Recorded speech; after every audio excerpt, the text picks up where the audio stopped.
Voice of ഗുരുവിൻ്റെ ഒരു പുതിയ എപ്പിസോഡിലേക്ക് എല്ലാവർക്കും സ്നേഹസ്വാഗതം. ഓം ശ്രീനാരായണ പരമഗുരവേ നമ. ഓം ശ്രീ ശാരദാംബായേ നമ. ആചാര്യപാദങ്ങളിൽ പ്രണാമം. ഭഗവാന്റെ മധുരവാണികൾ ശ്രവിക്കുവാൻ ഭാഗ്യം ലഭിച്ച എല്ലാ സുഹൃത്തുക്കൾക്കും എൻ്റെ വിനീത നമസ്കാരം. ഗുരുസാഗരം ആധ്യാത്മിക കുടുംബ മാസികയിലെ പങ്ക്തികളെ പരിചയപ്പെടുത്തുകയാണ് വോയിസ് ഓഫ് ഗുരു എന്ന ഈ ചാനൽ.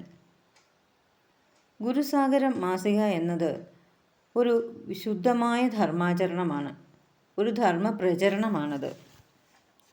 ഗുരുവിൽ വിശ്വസിച്ച് ആ കാലടികൾ പിന്തുടരുന്നവർക്കെല്ലാം ആത്മശുദ്ധീകരണത്തിൻ്റെ മാർഗമേകാൻ ഈ പുസ്തകം സഹായിക്കും.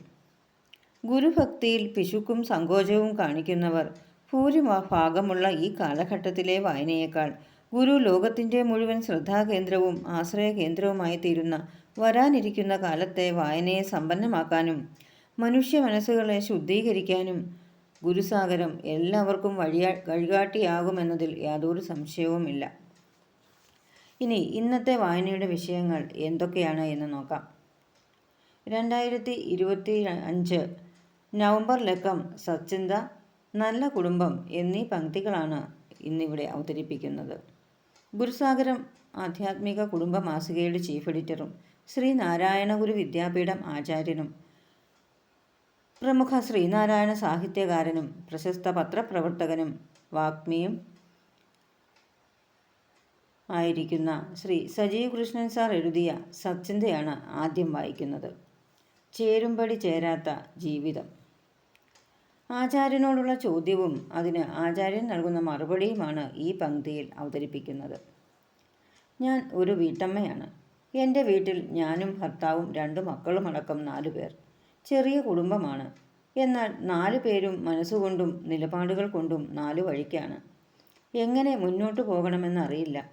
ഒരാൾക്ക് ചേരുന്നത് മറ്റേയാൾക്ക് ചേരില്ല. വിട്ടുവീഴ്ചയ്ക്ക് ആരും തയ്യാറുമല്ല.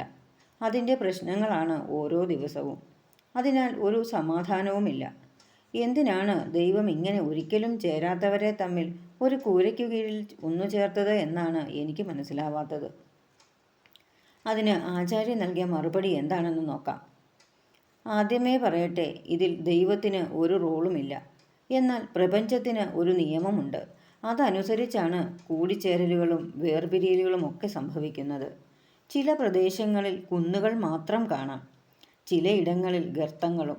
എന്നാൽ ഒരു കുന്നിന് ഒരു ഗർത്തം എന്ന അനുപാതം പ്രകൃതിക്കുണ്ട്. അത് വെച്ച് നോക്കുമ്പോൾ കൂടുതൽ കുന്നുകളുള്ള ഒരു പ്രദേശം എടുത്തു നോക്കിയാൽ അവിടെ പ്രകൃതി നിയമലംഘനം നടത്തിയെന്ന് തോന്നിയേക്കാം. പക്ഷേ ലോകത്തെ മുഴുവനായി നോക്കിയാൽ എത്രയെണ്ണം കുന്നുകളുണ്ടോ അത്രയെണ്ണം ഗർത്തവും ഉണ്ടായിരിക്കും. ഇതുപോലെയാണ് മനുഷ്യരുടെ കാര്യവും. ചേരുംപടി ചേരുന്ന സ്വഭാവക്കാർ ഈ ലോകത്തുണ്ട്. പക്ഷേ അവർ തമ്മിൽ ഒന്നു ചേർന്ന് ഒരിടത്ത് വർത്തിക്കണമെന്നില്ല. എന്നാൽ ഒരിടത്ത് ഒന്നു ചേരുന്നവർക്കിടയിൽ ചേരുംപടി ചേർക്കാൻ ഒരു ഉപായമുണ്ട്. മനസ്സിൻ്റെ വലിപ്പം വർദ്ധിപ്പിക്കുക എന്നതാണ് ആ മാർഗം. ഒരു കൊച്ചു കുടുംബത്തിൽ 4 പേർക്കിടയിൽ പൊരുത്തം കണ്ടെത്തി ഒന്നിച്ചു കൊണ്ടുപോകാൻ കഴിയുക എന്നത് ഒരു രസകരമായ വെല്ലുവിളിയായി ഏറ്റെടുക്കുന്ന ഒരാൾ അവർക്കിടയിൽ ഉണ്ടെങ്കിൽ കാര്യങ്ങൾ നന്നായി പോകും. അങ്ങനെ ഒരാളായി മാറാൻ ശ്രമിച്ചാൽ വൈരുദ്ധ്യങ്ങൾ നിറഞ്ഞ ഈ ലോകത്ത് ജീവിക്കാനുള്ള ഒരു പരിശീലനം കൂടിയാകും അത്. താങ്കൾ ആ ദൗത്യം ഏറ്റെടുക്കുക. ഈ ഭൂമിയിൽ എല്ലാ മനുഷ്യരും ജനിക്കുന്നത് ഒരു നിശ്ചയത്തിൻ്റെ ഭാഗമായിട്ടാണ്. അത് മുജ്ജന്മ ബാക്കിയാണ്. തീർക്കാനുള്ള കടങ്ങൾ വീട്ടാൻ ഒരുവൻ തിരികെ വരുന്നതുപോലെയാണ് നാം ഓരോരുത്തരും ഇവിടെ എത്തുന്നത്. മുജ്ജന്മത്ത് നമുക്ക് കടം തീർക്കേണ്ടവർ പല സ്ഥാനങ്ങളിൽ നമുക്കൊപ്പം വരും.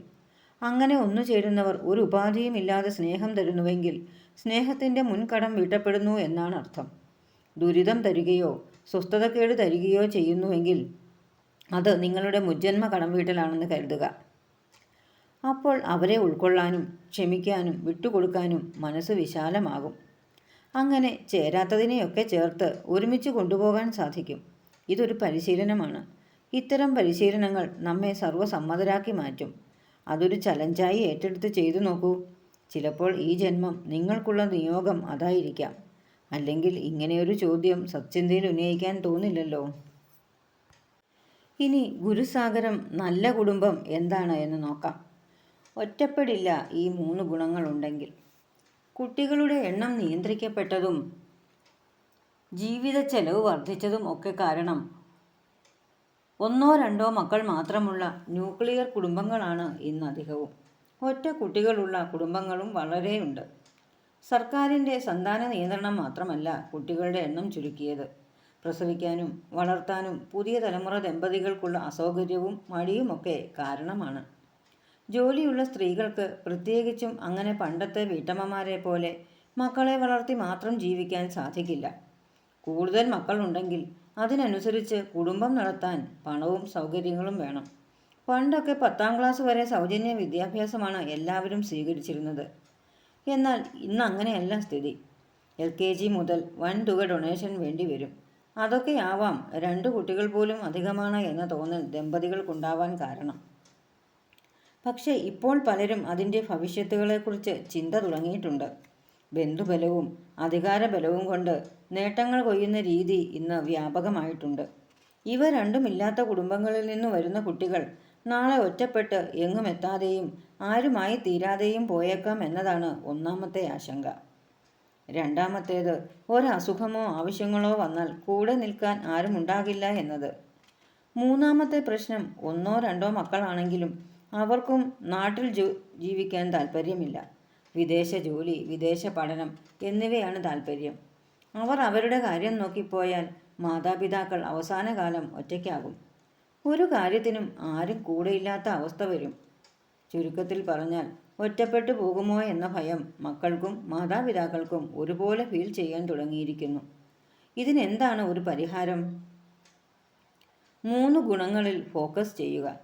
ജീവിതത്തിൽ ഒറ്റപ്പെട്ടു പോകാതിരിക്കാൻ, എന്തിനും ഏതിനും കൂടെ ആളുണ്ടാവാൻ 3 ഗുണങ്ങൾ കുട്ടിക്കാലം മുതൽക്കേ ശീലിച്ചാൽ മതി.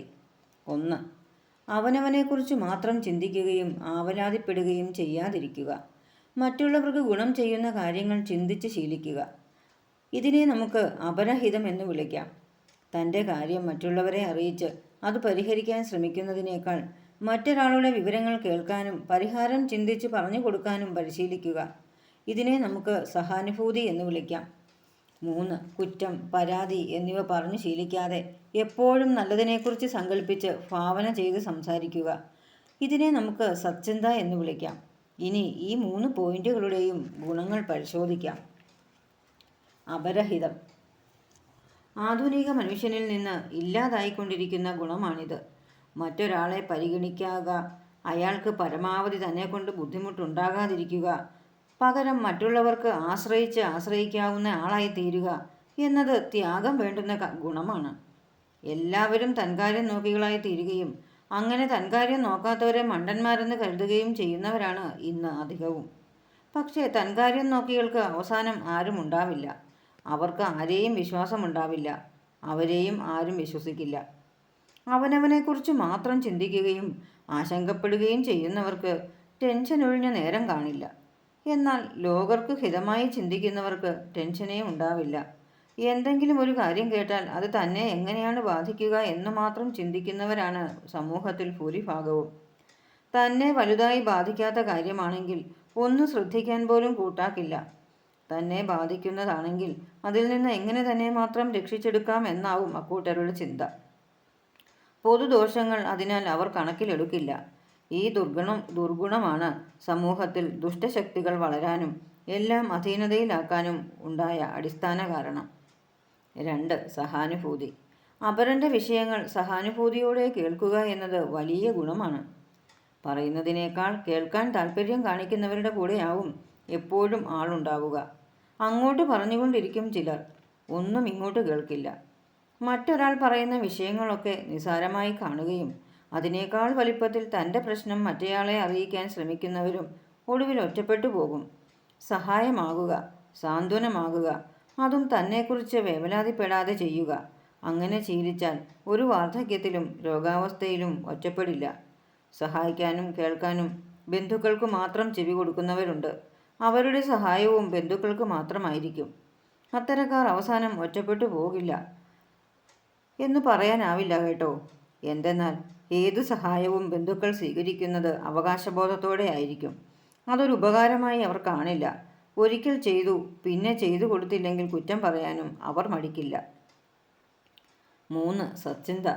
എന്ത് പ്രശ്നവുമായി ചെന്നാലും അതൊക്കെ പോസിറ്റീവായി കണ്ടുകൊണ്ട് നിലവിൽ പറ്റിയതിരിക്കട്ടെ, ഇനി ആവർത്തിക്കാതിരുന്നാൽ മതി എന്നുപദേശിച്ചുകൊണ്ട് പ്രതിസന്ധി മറികടക്കാൻ സഹായിക്കുന്നവരുടെ സാന്നിധ്യം മറ്റുള്ളവർക്ക് ഊർജ്ജദായകമാണ്. അങ്ങനെ ആയിത്തീരണമെങ്കിൽ അവനവൻ്റെ ജീവിതത്തിൽ തന്നെ ഒന്നിലും നിരാശപ്പെടാതെ ഒരു വഴി അടഞ്ഞാൽ മറ്റൊന്ന് കണ്ടെത്താൻ മടികൂടാതെ ശ്രമിച്ച് പരിശീലിക്കണം.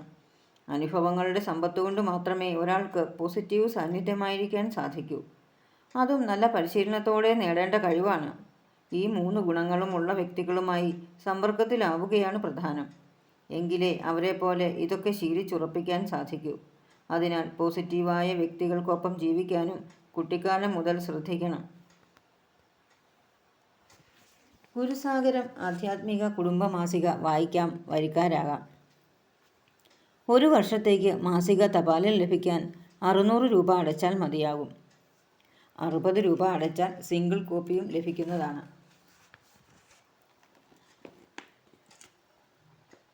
മാസിക തപാലിൽ ലഭിക്കാൻ 6282319294 എന്ന നമ്പറിലേക്ക് വാട്സപ്പ് അഡ്രസ്സ് ചെയ്യുക. അതിനുശേഷം 8078188858 എന്ന നമ്പറിൽ ഗൂഗിൾ പേ ചെയ്താൽ മതിയാവും. ഇന്നത്തെ എപ്പിസോഡ് നിങ്ങൾക്ക് ഇഷ്ടമായി എന്ന് കരുതുന്നു.